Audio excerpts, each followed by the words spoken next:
Assalamualaikum warahmatullahi wabarakatuh. Selamat pagi anak-anak. Kembali lagi belajar dengan Bu Guru di pembelajaran jarak jauh.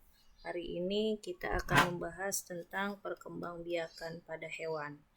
Tentunya beberapa pekan yang lalu kita sudah membahas tentang perkembangbiakan pada tumbuhan.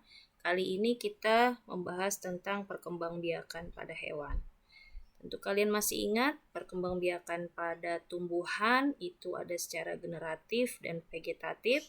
Begitu pula dengan perkembangbiakan pada hewan. Di situ ada dua jenis, yaitu perkembangbiakan secara generatif dan perkembangbiakan secara vegetatif. Untuk perkembangbiakan secara generatif, pekan yang lalu sudah disampaikan, yaitu perkembangbiakan secara kawin, sedangkan perkembangbiakan secara vegetatif yaitu perkembangbiakan secara tak kawin. Kita akan bahas satu persatu. Yuk kita amati slide berikutnya.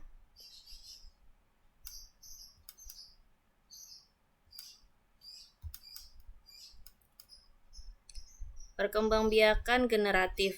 Perkembangbiakan generatif pada hewan itu melibatkan sel kelamin jantan dan betina. Sel kelamin jantan itu disebut sebagai sperma dan sel kelamin betina disebut sel telur atau indung telur. Jika kedua sel kelamin tersebut bertemu, maka akan terbentuk individu baru. Nah, individu baru inilah yang disebut embrio atau yang dikenal dengan akan menjadi individu baru. Cara perkembangbiakan generatif pada hewan. Tadi prosesnya sudah kita jelaskan, sudah kalian bisa lihat prosesnya, yaitu peleburan antara sel kelamin jantan dengan sel kelamin betina. Nah, di sini Ibu akan bahas tentang cara perkembangbiakan generatif pada hewan. Untuk perkembangbiakan generatif atau secara kawin pada hewan itu ada 3. Yang pertama adalah bertelur atau istilahnya dengan ovipar. Hewan ovipar akan mengeluarkan telur dari tubuhnya. Di dalam telur terdapat embrio. Telur akan menetas dan menghasilkan individu baru. Jadi hewan-hewan yang cara berkembangbiaknya dengan ovipar, maka calon individu baru atau embrio itu ada di dalam. Setelah itu dikeluarkan dalam bentuk telur. Nah, telur inilah yang nantinya akan dierami dan berubah menjadi individu baru. Contoh dari hewan yang ovipar antara lain ayam, bebek, burung, katak, bisa sejenis unggas, sejenis amfibi, ya, serangga. Itu merupakan berkaitan dengan hewan-hewan yang bertelur. Lalu yang kedua, beranak atau istilahnya vivipar. Hewan ini akan mengalami masa kehamilan. Masa ini adalah masa di mana embrio berkembang di dalam perut ibunya. Jadi begitu dilahirkan itu sudah langsung membentuk individu baru. Ciri-ciri hewan yang melahirkan antara lain memiliki daun telinga, mempunyai kelenjar susu, memiliki bulu, memiliki bulu dan individu baru akan dikeluarkan atau akan dilahirkan dari tubuh induknya. Jadi ini ciri-ciri hewan yang prosesnya melalui beranak atau melahirkan. Contohnya kambing, sapi, jerapah, dan lain-lain. Yang berikutnya adalah cara perkembangbiakan bertelur dan beranak atau istilahnya ovovivipar. Induk hewan akan bertelur, tetapi telur tersebut tidak dikeluarkan dari tubuh induknya. Embrio berkembang di dalam telur. Setelah sempurna, embrio akan menetas dan dikeluarkan dari tubuh induknya. Jadi tubuh induknya akan mengeluarkan langsung calon individu baru, bukan lagi berbentuk telur, namun sudah menjadi individu baru. Telurnya ditetaskan di dalam tubuh si induknya. Contohnya yaitu ular dan kadal. Cara perkembangbiakan vegetatif pada hewan. Kalau tadi generatif, sekarang kita bahas cara perkembangbiakan vegetatif atau tak kawin pada hewan. Perkembangbiakan vegetatif pada hewan tidak memerlukan sel kelamin, jadi tidak perlu perbauran. Individu baru bisa muncul dengan beberapa alat perkembangbiakan. Jadi, ada beberapa alat yang digunakan oleh hewan tersebut untuk melakukan proses perkembangbiakan. Yuk kita amati alat apa saja itu. Alat perkembangbiakan vegetatif pada hewan. Satu, bisa berupa tunas.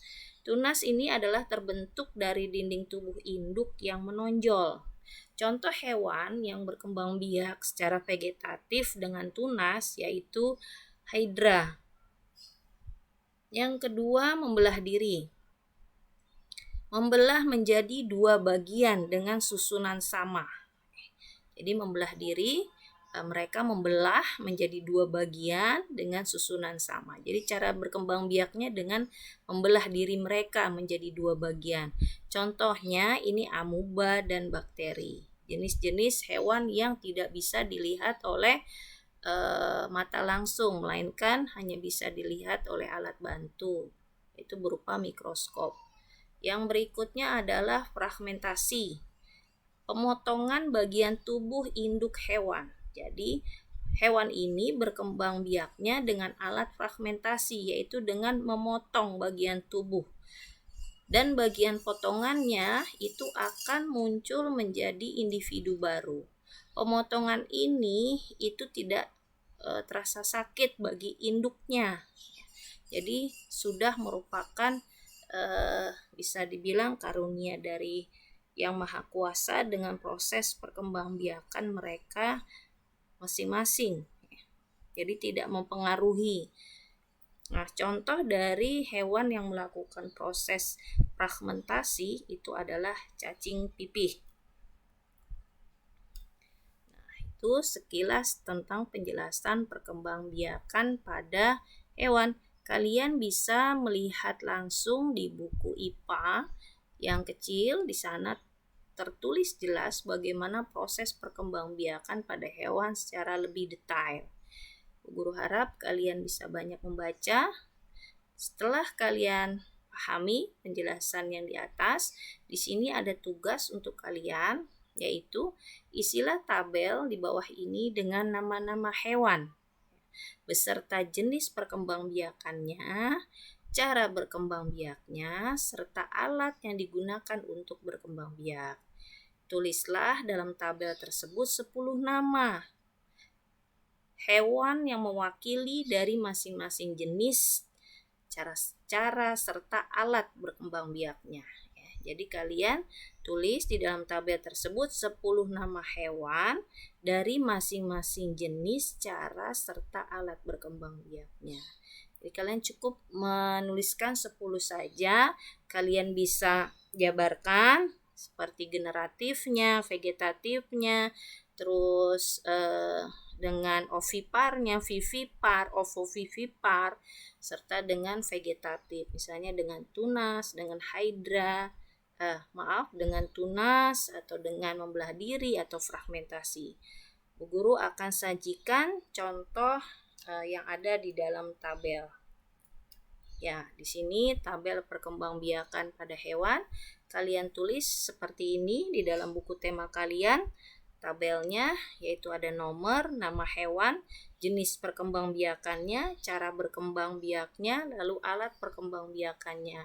Di sini Bu Guru sudah memberikan contoh yaitu 1 burung, jenis perkembangbiakannya burung secara generatif, lalu cara berkembang biaknya yaitu dengan ovipar atau bertelur. Alat perkembangbiakannya tidak ada, dia hanya cara berkembang biaknya. Kalau alat perkembangbiakan itu lebih kepada jenis perkembangbiakan yang vegetatif ya.